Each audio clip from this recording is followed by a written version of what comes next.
sa palatingan. Warm heart,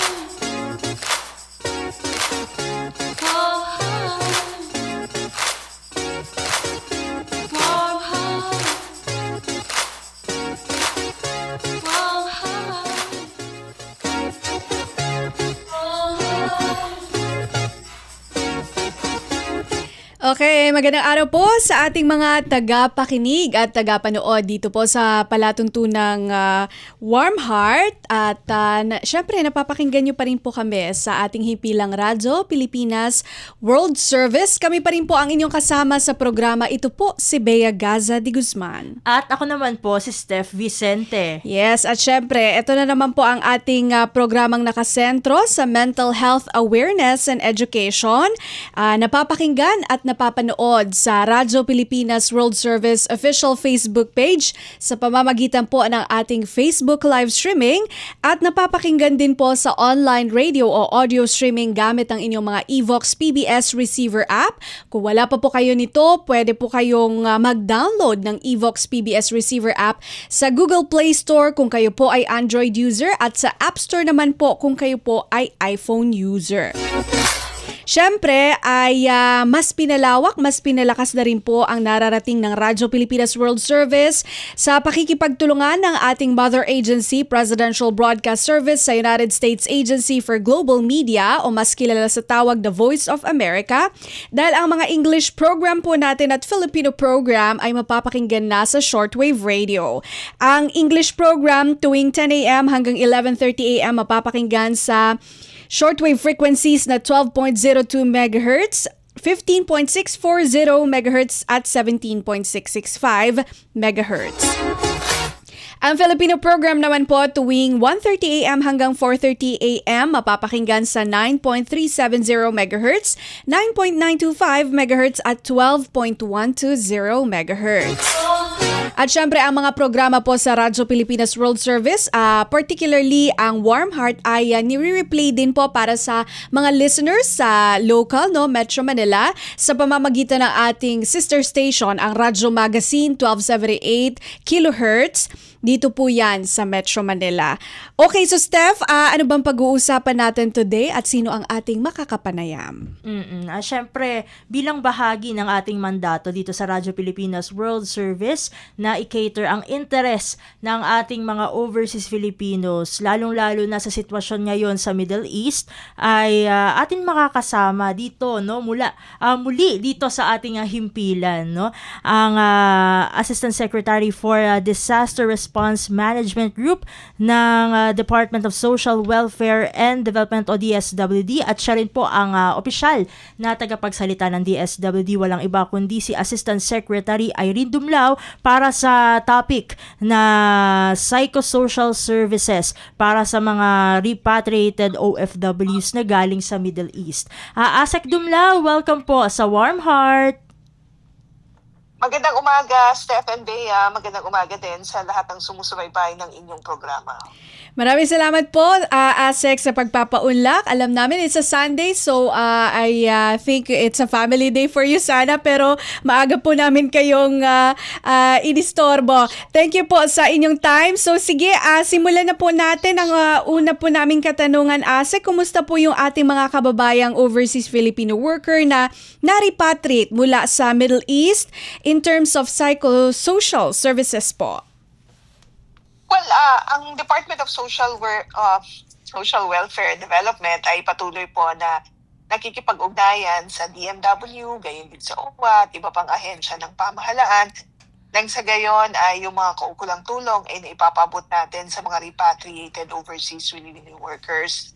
On the part of the DSWD, patuloy po kami na nagbibigay ng psychosocial first aid sa ating mga kababayan na umuwi mula sa Middle East.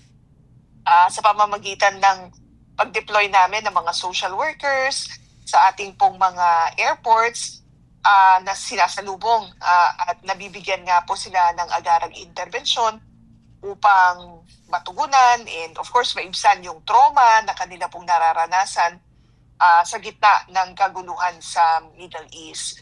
So yung ganitong intervention kasi very critical upang matiyak natin na maging kalmado and mabawasan yung sintomas ng stress dulot ng naranasan nila sa Middle East. And sa pamamagitan din ng psychosocial first aid, maaring matulungan yung ating mga overseas Filipino workers na hindi po lumala yung nararanasan nila na stress na maaring mauwi sa post-traumatic stress disorder kung hindi ito mabigyan ng agarang intervention.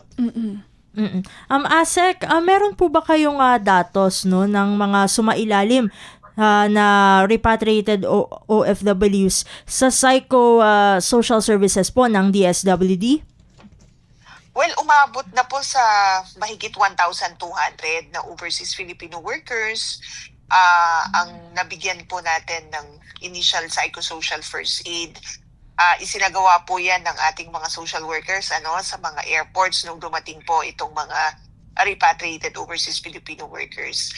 Out of the more than 1,200 na mga nabigyan nga natin ng psychosocial first aid, more than 800 ay repatriated dahil sila ay humingi ng tulong upang makauwi po sa ating bansa. Samantalang mahigit 400 naman ay yung mga stranded na mga overseas Filipino workers na naantala sa airport dahil nga po sa travel restrictions. Okay. And ASEC, dito po sa mga binigyan po ninyo ng psychosocial first aid, ano-ano po yung unang-unang ginagawa ng DSWD by the time na makalapag po sila sa airport? Paano po yung process? Well, pagdating po nung mga overseas Filipino workers natin na repatriated from the Middle East, tayo po sa DSWD ay again in coordination in partnership with DMW, OWA, gayon din ng DOH, ay agad na sumasalubong po sa ating mga overseas Filipino workers. May ginagawa tayo na salubong sa kanila. Unang-una upang ginagawa natin actually to sa utos ng Pangulong Marcos Jr. na tiyakin natin na nabibigyan nga ng agarang tulong at intervention yung ating mga overseas Filipino workers na umuwi mula sa ibang bansa. So, sinasalubong po natin sila sa airport, binibigyan ng suporta, ng tulong, at upang maramdaman din nila yung malasakit ng ating pamahalaan. And then, dun sa holding area, yung mga overseas Filipino workers natin ay nilalapitan po at kinakausap ng ating pong mga social workers. Siyempre, kinukumusta yung kanilang kalagayan, and then ina-assess na rin po sila para matukoy kung ano yung kaukulang intervention na maaari nating maipaabot sa kanila. Mahalaga kasi yung kwentuhan, yung kumustahan, because that establishes rapport. Hindi po lahat ng mga overseas Filipino workers ay handa at bukas na makipagkwentuhan o i-mention na yung kanila pong pinagdaanan, because to some, hindi madali ang mag-disclose nung emotional distress o yung emotional na pinagdadaanan. Kaya mahalaga yung kumustahan na isasagawa ng ating pong mga social workers. So that's the first thing that we do when the overseas Filipino workers who have been repatriated arrive at the airport. Okay. Ito naman po, ASEC, ano-ano pong mga mental health condition ang karaniwang nasusuri po mula dito sa mga repatriated OFWs? Actually, yung ating pong mga social workers, hindi sila nagbibigay ng mental diagnosis.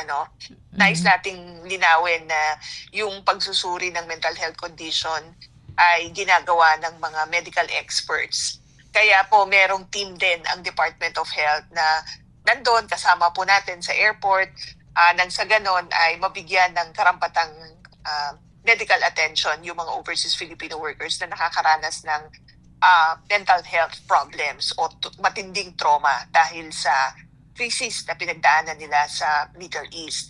Ang ginagawa po ng DSWD, particularly our social workers, ay nag-a-assess at ino-observe po yung kanila pong behavior, tinitingnan kung merong bang mga red flags, kagaya ng sobrang tulala o hindi makausap ng maayos. Kaya ito yung sinasabi ko na the first thing that we do is we do kumustahan with them kasi nga we establish rapport, and then kapag may mga na-observe tayo na mga pagkabalisa nila o yung sobra yung pag-iiyak nila, that's the time na rini-refer natin sila sa mga psychiatrists na kasama po ng team ng Department of Health. Yun po kasi yung tinatawag natin sa social work na case referral pathways. So nakita po natin dun sa initial assessment na matindi yung pagkabalisa o sobra na yung kanyang pag-iiyak, talagang matindi na yung pinagdadaanan, we refer them to our partners from the Department of Health. Okay. Asek Dumlao, how about yung follow-up natin? Kasi although meron nga po tayong isinasagawang kumustahan or kumbaga initial, yun nga, first aid, psychosocial service, pero meron po ba kayong ginagawang follow-up? For example, kasi umuuwi sila sa kanilang mga provinces. So, how about yung emotional support nung mga OFW na nakauwi na sa kanilang probinsya together with their dependents or family? Ang DSWD regional offices po ba, meron po tayong kumbaga follow-up checking or monitoring sa kanila? Yes, that's correct. Kasi ang pagbibigay natin ng tulong ay hindi lamang po natatapos sa airport. Sabi ko nga kanina, meron tayong mga referral services, bahagi ng ating case referral pathways. Kasi kinakailangan nga na masubaybayan o mamonitor itong mga overseas Filipino workers, lalo na kapag sila ay nagsiuwi na sa kanilang mga probinsya. So kami po sa DSWD ay nakikipag-coordinate sa aming pong mga field offices upang sila yung patuloy o magsagawa ng monitoring ng mga umuwi na mga overseas Filipino workers. Nagsasagawa rin sila ng assessment nang sa gayon matukoy natin kung ano pa yung karagdagang tulong na may-ari nating maipaabot sa kanila. Kasi marami dyan, baka ayaw na rin pong bumalik sa Middle East. So, ini-explore din natin yung ibang mga programa na maaari nating maibahagi po sa kanila once na nandun na po sila, nakasettle na sa kanila pong mga probinsya. Ito naman po, Asek, nakita po kasi natin na may mga kasamang bata o dependents ang mga repatriated OFWs po natin. Meron din po bang hiwalay na psychosocial support para sa mga anak nila na nakasaksi rin ng kaguluhan po sa Middle East? Well, yes. Sa DSWD po kasi, holistic yung pong ating pong mga interventions na hindi lamang po sa isang individual nakafocus, bagkus doon sa buong pamilya. Kaya kinukumusta din ng ating mga social workers, yung mga anak ng mga overseas Filipino workers at that point, o tuwing sinasalubong natin sila, makikita nyo po meron ding mga ibang mga interventions para sa mga bata. Halimbawa, mga pagsasagawa ng mga art therapy. Yan, kasi syempre, yung mga interventions natin ay tailor-fit din doon sa edad ng ating pong mga kliyente. But these are initial, initial interventions upang matulungan yung mga bata na maibsan din yung kanila pong nararamdaman at yung kanila pong experiences din. And of course, tinutulungan din natin sila kasama na noong pong kanilang mga magulang. Kasi sabi ko nga, comprehensive yung ating interventions, hindi buo and holistic din yung ating pong pagtugon sa kanila. So, aside from the art therapy na ginagawa natin sa airport, binomonitor din natin hanggang sila ay makauwi. Nang sa gayon matiyak natin na maayos yung kanila pong kalagayan. Okay. Alright.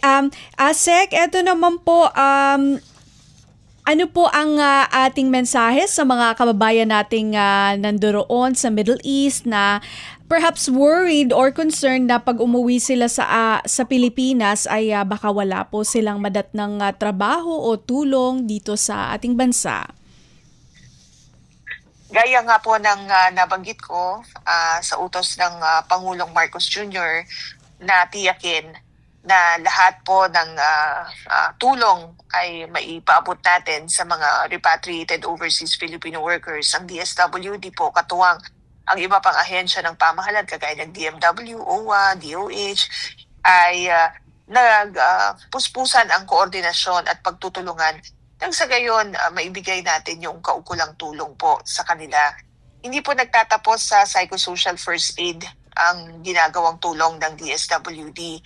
Sabi ko nga, merong mga assessment na ginagawa ang ating pong mga social workers para matukoy yung kaukulang intervention o tulong o karagdagang tulong na maaari nating maipaabot sa mga kababayan po nating umuwi mula sa Middle East. So may mga programa tayo kagaya ng Assistance to Individuals in Crisis Situation, yung Sustainable Livelihood Program, para naman na magkaroon sila ng pampuhunan kung nais nila magtayo ng sariling negosyo o tulong naman sa paghahanap ng trabaho sa pamamagitan ng skills training at tulong sa pagpoproseso ng mga pre-employment requirements. Sa ilalim kasi yan ng Sustainable Livelihood Program kasi we have two tracks. First is the Micro-Enterprise Development Track and the Employment Facilitation Track. So, ang mensahe po natin sa ating pong mga overseas Filipino workers at gayon din sa kanila pong mga pamilya, bukas po ang DSWD sa ilalim ng pamumuno ng aming butihing sekretary Rex Gatchalian upang tulungan kayong makapag-umpisa muli.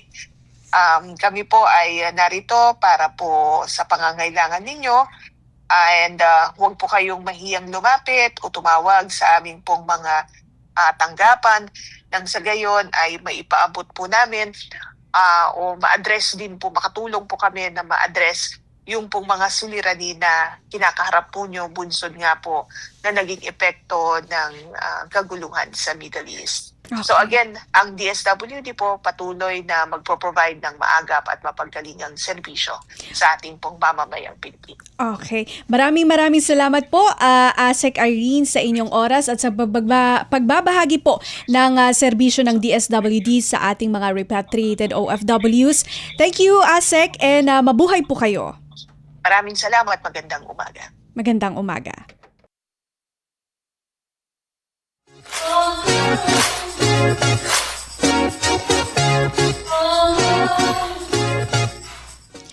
Okay, yan po si ASEC Irene Dumlao, ang opisyal na tagapagsalita at Assistant Secretary for Disaster Response Management Group ng Department of Social Welfare and Development o DSWD. Magbabalik po ang programang Warm Heart makalipas ang ilang paalala.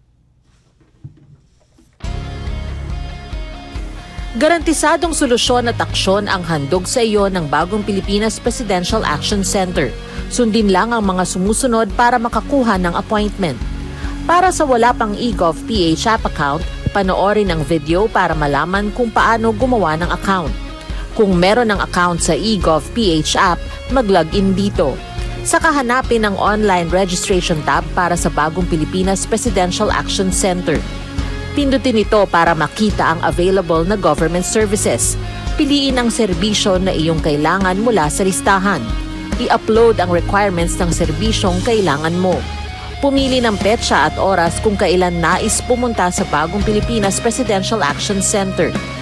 I-submit na ang iyong application at bigyan ng pagkakataon na ma-review ang iyong isinumiting requirements. Hintayin ang QR code para sa kumpirmasyon ng iyong schedule.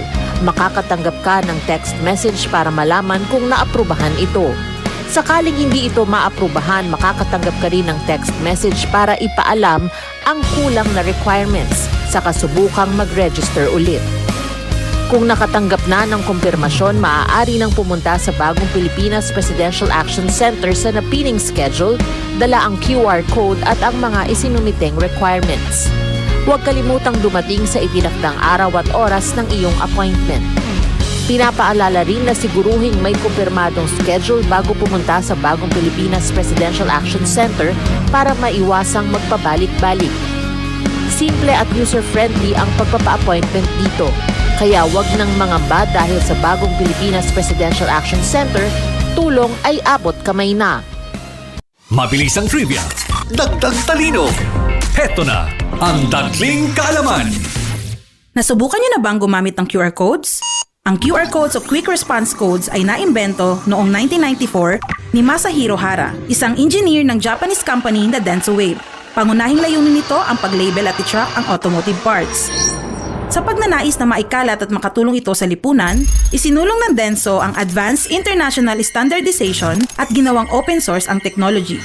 At ngayon, ito ay ginagamit na sa lahat, mula sa mobile payments hanggang sa restaurants, event tickets at authentication system. Kaunting kaalaman na malaking dagdag talino. Abangan muli ang susunod na Dagling Kaalaman. Itinuloy na po natin ang zero balance billing. Libre po. Ibig sabihin, ang serbisyo sa basic accommodation sa ating mga DOH na ospital, wala nang babayaran ang pasyente. Ang dami pong challenge, hindi po namin alam kung saan namin kukunin, ganon, nag-iisip kung paano namin mababayaran. Siyempre po, masayang masaya, super saya po dahil na zero billing po kami. Opo, malaking po talaga, malaking tulong po. Mabilis lang din po. Bayad na ang bill ninyo. Uulitin ko, wala nang kailangan bayaran ng pasyente basta sa DOH Hospital dahil bayad na po ang bill ninyo. Naiyak ako kasi sobrang saya. Maraming salamat po, Mr. President Bongbong Marcos Jr. Hindi kami nagkamali ng taong ihinalal. Mabilis ang trivia, dagdag talino. Heto na ang Dagling Kaalaman. Umakyat na 50 hagdan sa isang araw. Nalaman sa pag-aaral ng Tulane University na ang pag-akyat ng mga 50 hakbang sa isang araw ay makakabawas sa panganib ng cardiovascular disease ng hanggang 20%. Sinasabi ng mga researcher na ito ay katumbas ng paglalakad ng 10,000 hakbang sa isang araw. Kaya, iwasan muna ang elevator at humakbang. Kaunting kaalaman na malaking dagdag talino. Abangan muli ang susunod na Dagling Kaalaman. Attitude of gratitude. Attitude of gratitude. Attitude or attitude. Attitude of gratitude. Gratefulness. Gratefulness. Gratefulness. Joy. Joy. Joy. Appreciation. Appreciation. Appreciation. Attitude. Attitude of gratitude. Of gratitude.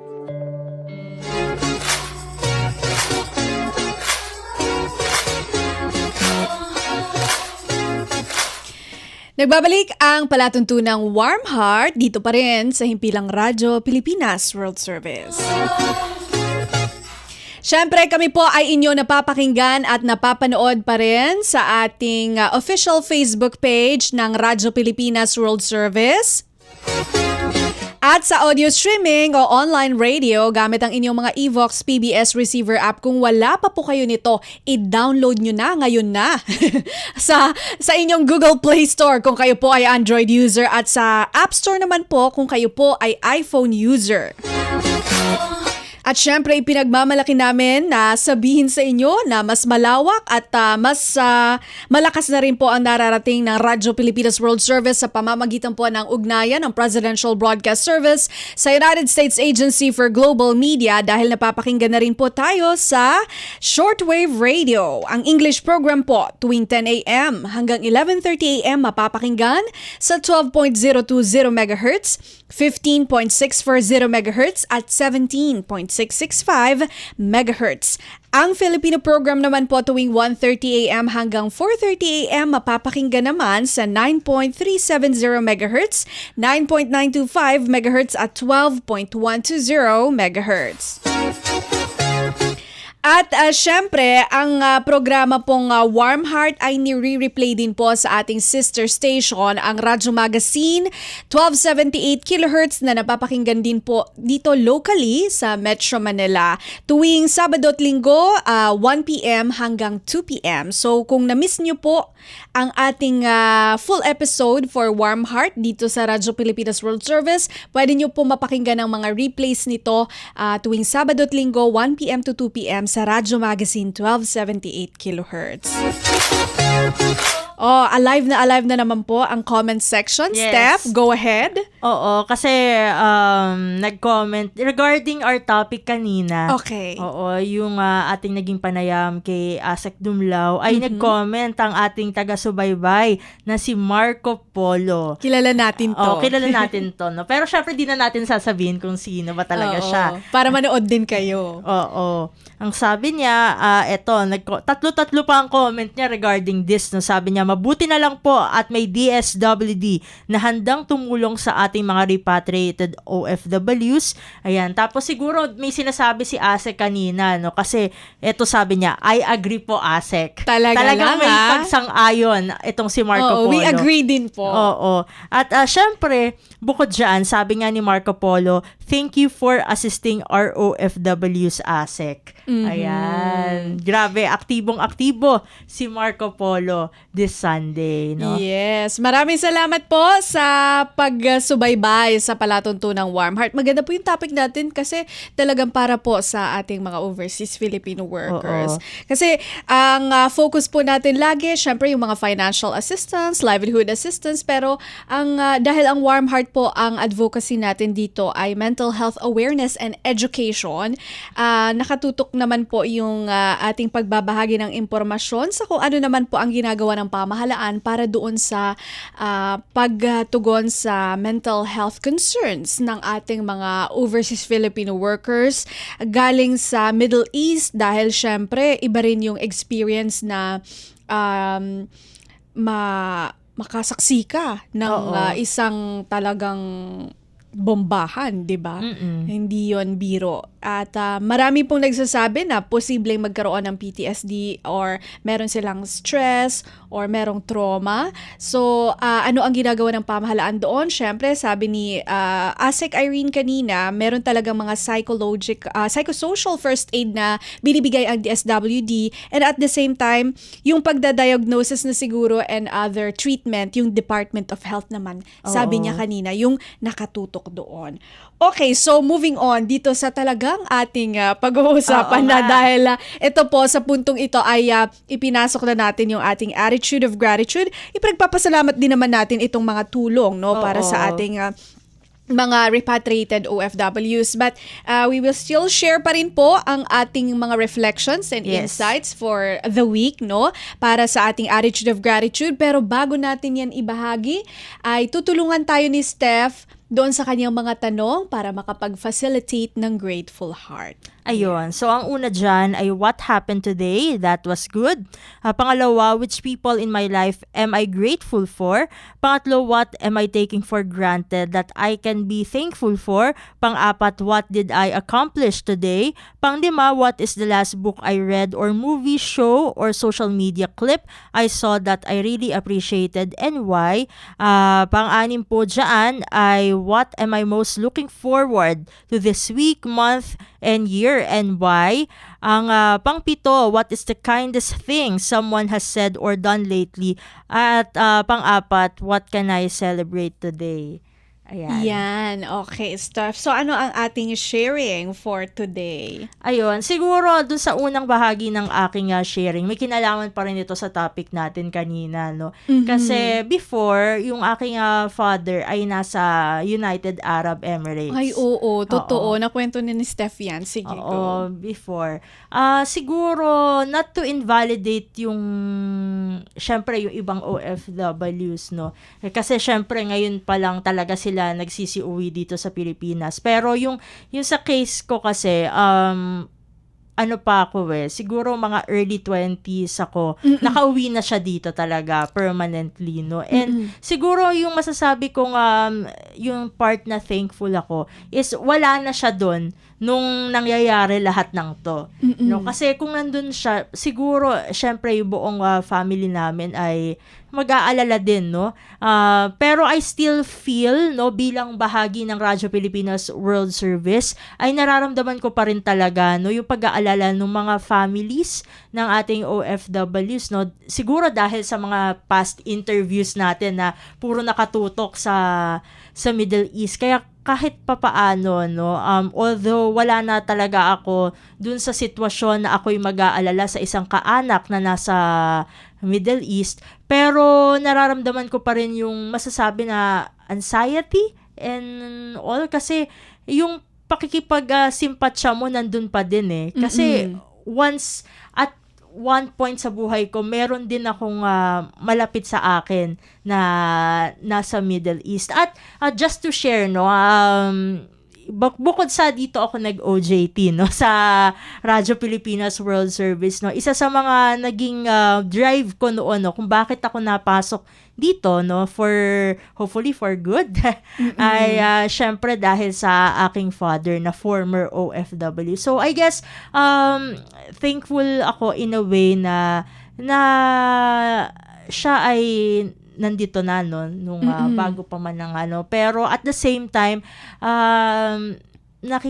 pa rin ako, kumbaga may empathy pa rin ako, no, towards the other OFWs, kasi yun nga, no, kahit wala ka na dun syempre pagka naririnig mo yung mga balita, nakaka-interview ka ng mga OFWs din sa iba mong programa, and also the embassies and yung DMW, syempre pag makakarinig ka, mapapaisip ka din na what if, paano kung sa case ko, no, paano kung nandun pa yung tatay ko sa UAE.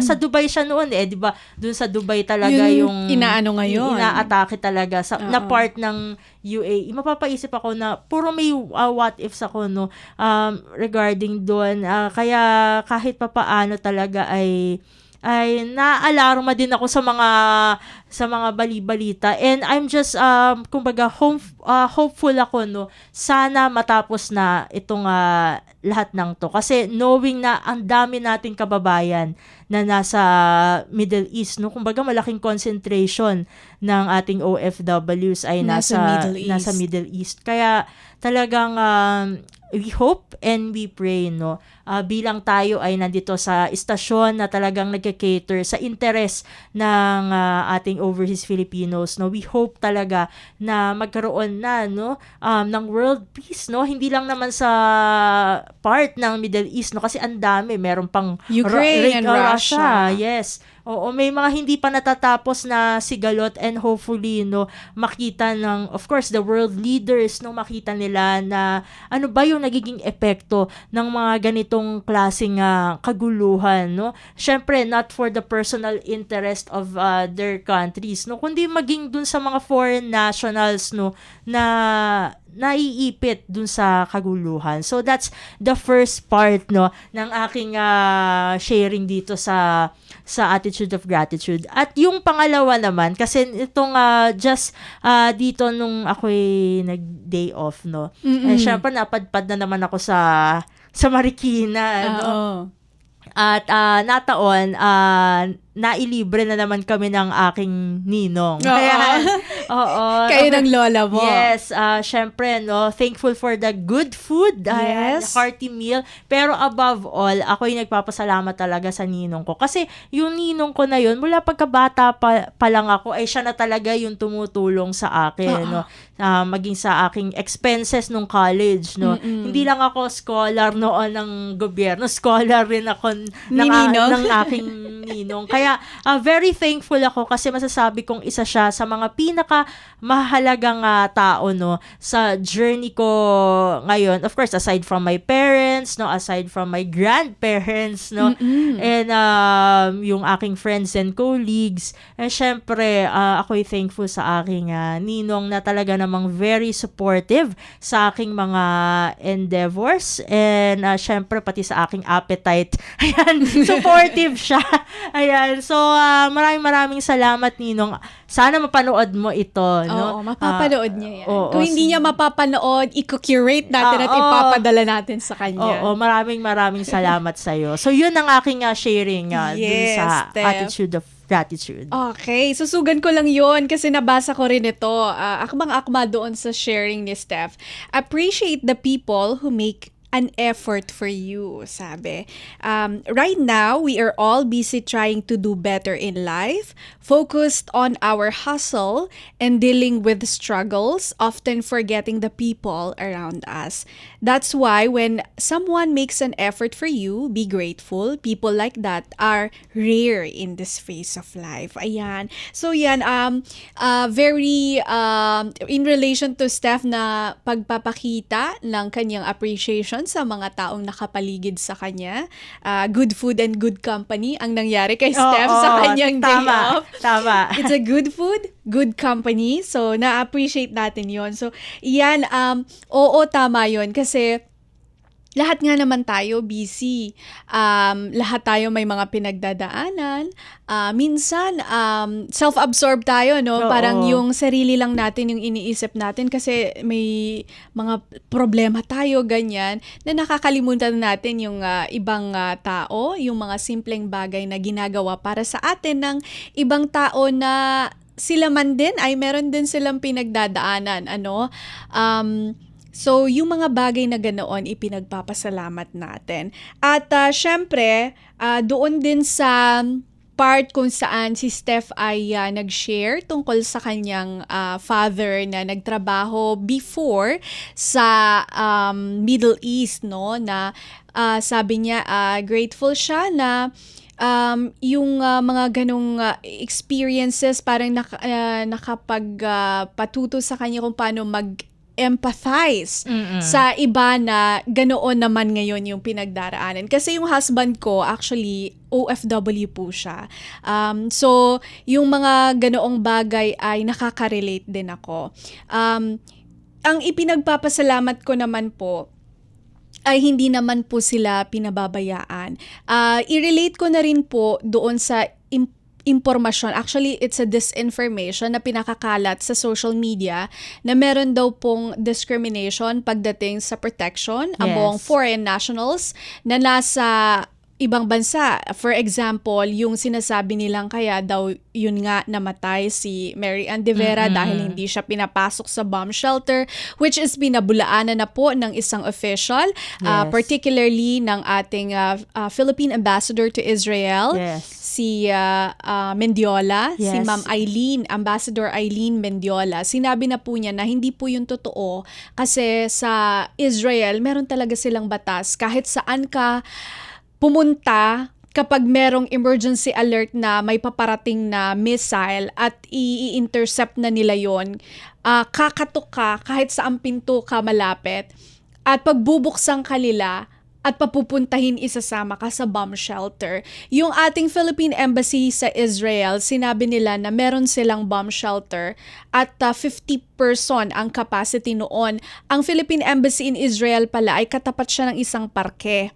So kapag ka merong mga nag-outing doon sa park at merong emergency alert, i-open talaga yung embassy. At kahit hindi sila empleyado doon, dumaan lang, papapasukin. Ganoon daw po yung new normal sa kanila, no? Actually, that's a new normal kasi sabi ni Ambassador Eileen during the interview with our station manager, Sir Ray, sinabi niya yon na yun na po kasi yung gawain talaga na kapag may narinig kang emergency alert, kung saan ka malapit, tatakbo.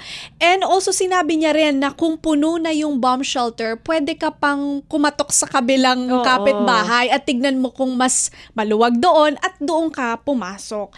So, yung mga ganoong bagay na pagkokorek ng impormasyon at nagpapasalamat tayo doon lalo na sa protection ng host countries na hindi pinababayaan kahit hindi naman po nila talaga mga ka-nationals yun. Like for example, in Israel, hindi rin naman talaga sila Israeli people. They are Filipinos pero wala pong pagde-discriminate sa pagbibigay ng protection at doon tayo nagpapasalamat.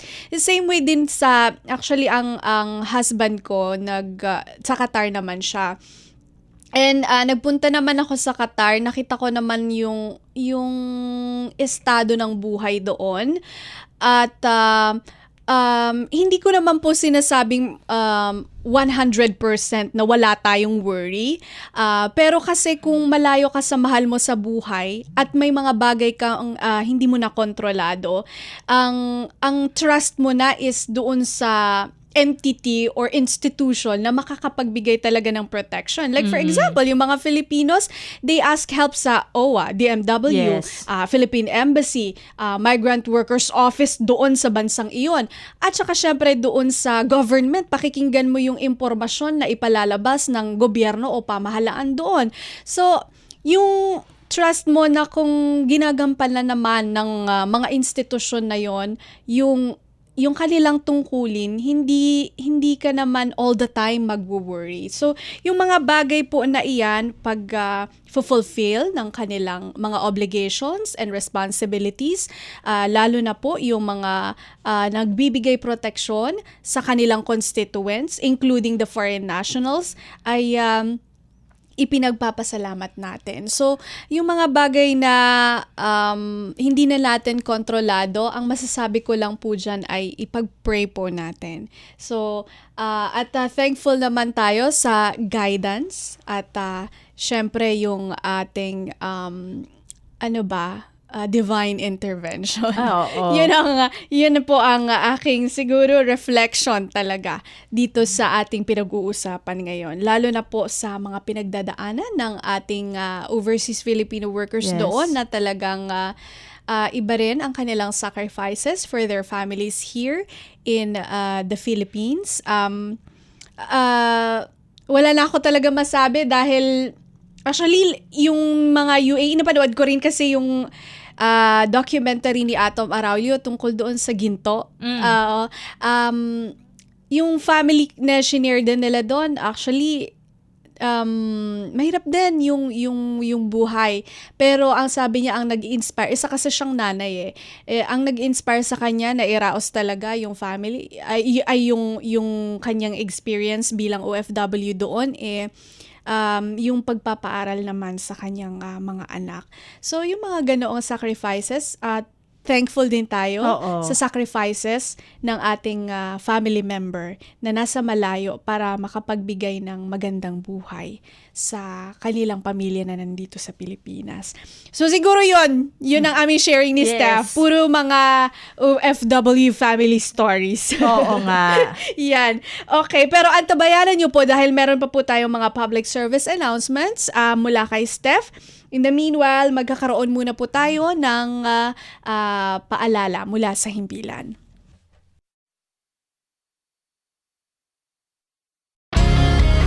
Paano nga ba mag-register para magkaroon ng schedule sa Bagong Pilipinas Presidential Action Center?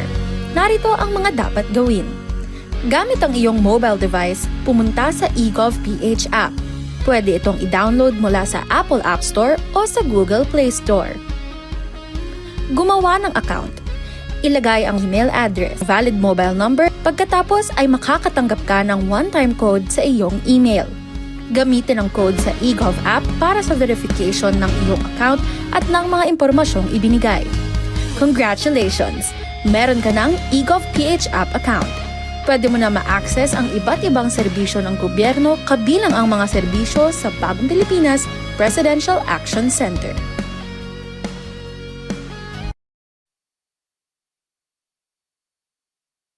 This is a public service announcement. Discipline is the key. Umiwas sa aksidente sa daan. Ang pagmamaneho ay may kaakibat na responsibilidad, hindi basta mapaandar lang ang sasakyan.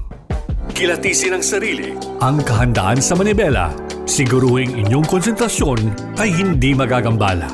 Importante rin na ating laging isipin, init ng ulo ay huwag pairalin, bagkus kaligtasan ng lahat ang siyang dapat unahin. Isang mahalagang paalala mula sa Presidential Broadcast Service at Radyo Pilipinas, Radyo Publiko, 738. This is a public service announcement. From PBS, Presidential Broadcast Service at Radyo Pilipinas, Radyo Publiko, 738. Warm Heart. Warm Heart. Warm Heart. Palawakin ang kaalaman sa mental health. Alamin ang ilang mga self-help tips at makinig sa mga kwento ng paghilom. Dito yan sa Warm Heart. Warm Heart.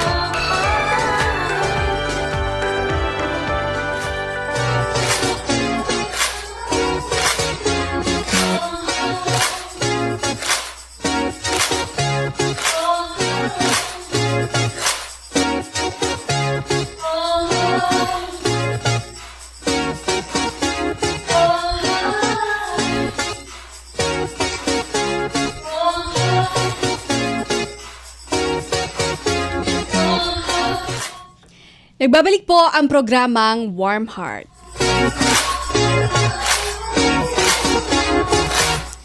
Narito na po ang ating public service announcement sa tid po ni Steph. Ayun. So, bago muna ang lahat ng ating PSAs ay eto muna, no? Nagsabi na naman si Marco Polo. Ayan. Ang sabi niya, such an inspiring story daw. Yung binahagi niya natin kanina sa Attitude of Gratitude. So, salamat Marco Polo for listening at salamat dahil na-inspire ka sa aming kwento. So eto na yung ating PSAs, no. So backed by popular demand mula sa PsychLink Consulting, ayan, meron silang psychological first aid or PFA training, no? Mula April 23 to 24, 2026. Ayan, sabi, no, miss our last run, here's your chance. We're opening only 30 exclusive slots for our next live online PFA training via Zoom. Ayan, so ano yung mga matututunan dito, no? Learn how to support people during crisis with practical evidence-based psychological first aid skills perfect for professionals in education, healthcare, HR, social services, and community leadership. No, ang ano po dyan, ang resource person po dyan ay si Dr. Homer Yabut na consulting director ng PsychLink, no? So tulad ng ating nabanggit kanina, limited to 30 participants only. Ang training fee ay 1,500 pesos, no? Early bird promo until March 31, 2026. Yung CPD points ay abangan pa po natin, no, kung ilang CPD points ang pwedeng maibigay, no, para sa ating mga professionals na nagpapa-renew ng kanilang mga licenses, at ito ay first come first serve. So ayan, no, mag-register na para hindi maubusan ng slots. Ayan. So meron silang link and also QR code, no, para makapag-register. Gamitin lamang ang inyong mga email addresses upang ma-access ang form o kaya mag-send ng private message diyan sa PsychLink Consulting. Ayan, kung merong tanong, mag-send lamang ng message. Samantala, para sa ating PSA 2, galing naman sa Bloomwell. Ayan, Bloomwell Mental Health Consulting services. Ayan, dahil meron sila, no, nag-offer sila ng guidance and counseling consultancy for schools, organizations, and communities. Ayan, so ano ba yung mga exact, no, na services nila? Una dyan, online individual counseling para dun sa mga 13 year, sa mga, hindi pala 13, no, 18 years and above. Ayan, kasi kailangan din, no, lalong-lalo na yung mga young adults naman talaga, no, yung karaniwan na kumbaga kabilang sila sa talagang naapektuhan, no, pagdating sa kanilang kalusugang pangkaisipan. At syempre, hindi natin pwede kalimutan, no, yung online youth and student counseling para naman sa mga eto talaga 13 years pataas. Ayan, para sa ating mga teenagers dyan, meron din dyan na virtual or in-person training, seminar workshop, in-person counseling. By appointment po yan, a consultancy kung saan ay kasama po dyan ang guidance and counseling. So, ang mga kasama nyo po dyan sa mga services na yan ay si Ma'am Maria Luisa S. Mirano na siyang registered guidance counselor, no, ng Blue Bloomwell Mental Health Counseling Services. So yan ang kanilang mga services at meron din silang mga contact details, no? Pwede niyo po silang makontak gamit ang Viber, no, na 0962-295-8093. Meron din naman silang Facebook page na Bloomwell Mental Health Counseling, Mental Health Counseling Services. At meron din silang QR code para siguro dun sa mga gustong mag-scan na lang, no, para hindi na mahirapan sa kanilang pag-avail ng services. Ayan, meron din po. Scan nyo na lamang po. Sa pangatlo naman nating PSA, ito ay itong webinar na ito ay magaganap sa March 27, 2026. Sa Biyernes na po yan, mula 1:00 hanggang 3:00 ng hapon. Ito po ay galing sa AHA, no? I think this is pronounced as AHA, Psychological Training Services, kung saan ang inyo pong resource person para dyan ay si Mr. Rai Reo Divina Gracia, no, licensed physical therapist dyan sa Mindanao State University. Ang ano dito, no, ang topic nila is Happiness Index, what makes us happy. No, kasi 'di ba, base sa datos, no, base sa mga pag-aaral, isang Pilipina sa mga kumbaga pinakamasaya nga ba? Ayan. Pero yun nga, no, pag-aaralan dito, no. Ano ba talaga ang nagpapasaya sa mga Pilipino, no? Learn about the Happiness Index, na isang global index na ginagamit internationally sa pagsusukat ng mga factors, no, na nagpapasaya sa atin. So, para inyong malaman, no, kung bakit nga ba masaya ang mga Pilipino, eto ang nandyan ang kasagutan. Paano ba mag-register? Syempre, magbayad ng registration fee. Merong mode of payment sila dyan na nakalagay sa kanilang poster at maging sa ating screen. Syempre, mag-send ng proof of payment sa registrations at Project Taha, no? projecttaha.com. Ayan, na may information tulad ng inyong pangalan, contact number, email address, at yung title ng training, which in this case ay Happiness Index, What Makes Us Happy. At hintayin lamang ang confirmation email with the link. Ayan. So, ang registration date, deadline, no, ay sa March 27, 2026. Ayan, same day pala as the seminar, as the webinar rather, no, at 11 a.m. or until slots are available, whichever comes first. So, sugod na, no, para doon sa mga gustong mag-aral, no, regarding the Happiness Index. Samantala, para naman sa ating ika-4 na PSA, ay ito naman ay manggagaling sa Child Fam Possibilities Psychosocial Services. Meron silang 2 webinar, no, to be exact, no. Dahil alam naman natin na ngayong Marso ay National Women's Month, at hindi lamang 'yan, no, meron ding a World Bipolar Day, no, this March. So, meron silang 2 must-attend webinars, no. At ito, no, ang una diyan ay Let's Talk About Hormones. Ayan. Hormones kasi ayan. Sabi nga nila, no, ito yung pinaka-content, no, a safe and empowering webinar about the unseen rhythms of a woman's body and mind, because behind every mood, every shift, and every strength is a story worth understanding. This session is a step towards self-awareness, compassion, and balance. Ayan. So, ang mga makakasama po natin dyan ay mga psychometricians, no, mga registered psychometricians, sina Ma'am Ariel Nicole Agustin at si Ma'am Dara Jean Ferrer. So, iyan po ay gaganapin sa darating na Biyernes, 1:00 hanggang 3:00 ng hapon, live via Zoom. At yung isa naman para sa World Bipolar Day, ay ito po ay isang may tuturing, no, na isang powerful reminder, itong More Than a Label, Seeing the Person Behind the Bipolar bipolar diagnosis. Isang powerful reminder na walang diagnosis ang nakakapag-define, no? Kumbaga yun nga, no?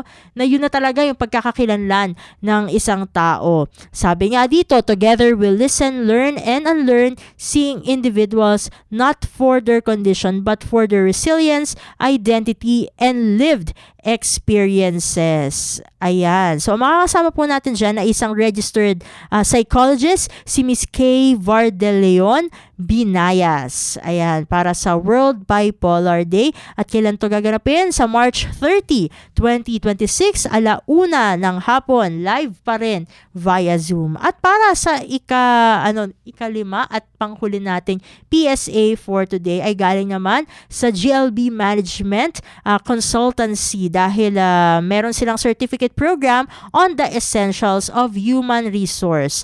An engaging learning experience designed for HR practitioners, supervisors, and aspiring HR professionals who want to strengthen their core HR knowledge and apply best practices in today's workplace. Ito po ay gaganapin sa darating na Sabado, March 28, 2026 mula 8:30 a.m. hanggang 3:30 p.m. Ayan. That's Manila time, no, Philippine Standard Time, no. Talagang specify nila ito. Siguro ito ay kumbaga welcome din yung mga nasa ibang bansa kaya naka-specify yung time. So yan po 8:30 a.m. to 3:30 p.m. Philippine Standard Time, live via Zoom. So ayan, meron silang mga syempre merong mga payment, no? May payment po dito. Ang early bird rate ay merong kumbaga ang halaga po niyan ay 2,899 pesos. Ang regular rate naman po ay 3,500 pesos. May group rate naman po na 2,899 per person. Ayan po. So, meron din silang QR code kung saan pwedeng mag-register. Yun lamang ang ating mga PSA para sa araw na ito. Thank you, Steph, for the public service announcement ng ating programang Warm Heart. Okay, so wala na tayong oras. So magpapasalamat na tayo sa ating mga nakasama. Syempre, sa ating production.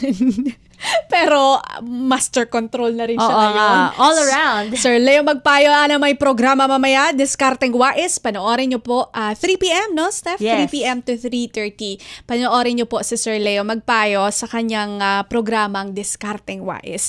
At maraming salamat din sa ating Warcast operator kay Hiro Lucero. Maraming salamat din po sa lahat ng sumama sa amin sa programa ngayong araw ng linggo. Lalong-lalo na po kay Marco Polo. Shout out. Hanggang ngayon ay baka may sinabi pa siya. Nangungulit sa comment section. May sinabi mo ka, baka may sinabi pa siya. Teka, check natin Ayan, ayos. Ayan, saka sumasaludo siya sa atin. Salamat sa Thank you pagsaludo. po. Sa Sunday ulit manggulo ka sa comment section para may kausap naman ka. Interactive tayo dito sa Warm Heart. Yes. Okay. Maraming salamat po sa lahat ng nakinig at nanood. Naway sa susunod na episode ng ating palatuntunan, nariyan pa rin po kayo. Muli, maraming salamat at ito po si Bea Gaza de Guzman. At ako naman po si Steph Vicente at ito ang Warm Heart.